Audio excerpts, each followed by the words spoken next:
Well guys, just as I put out a video talking about how Battlefield 6 isn't just a Call of Duty clone, the devs went ahead and did the impossible.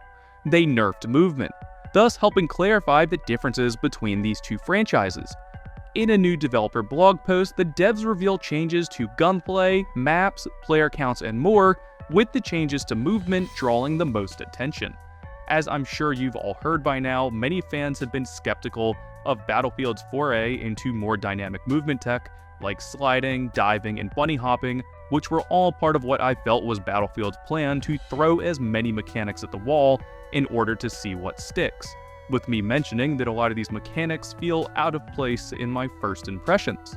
But for many of you who are looking for a more Battlefield 4 type experience, the good news is the devs have decided to nerf much of the movement, with the patch notes reading, "Movement mechanics have been adjusted to create a more balanced and traditional Battlefield experience. Momentum, especially horizontal speed, carried from a slide into a jump, has been reduced.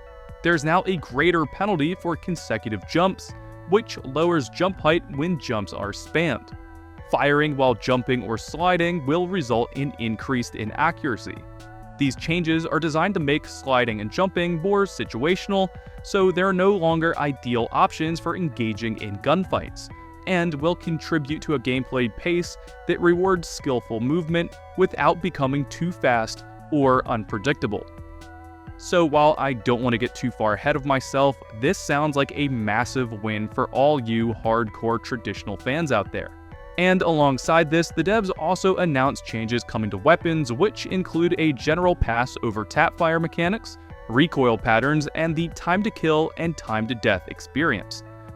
In general, this developer update is looking like a huge win for traditional Battlefield fans, as it's looking to reduce movement spam, smooth out gunplay, and make the time to death experience more consistent.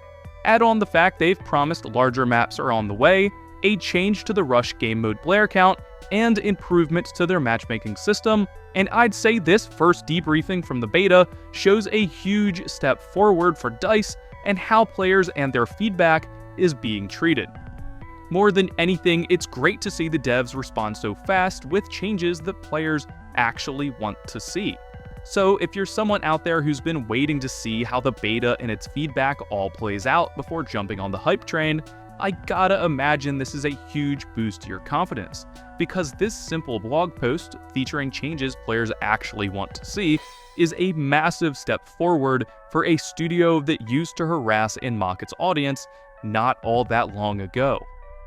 But guys, tell me what you think and drop those comments below, and for everything else Battlefield, stay tuned and subscribe, and as always, thank you guys for watching.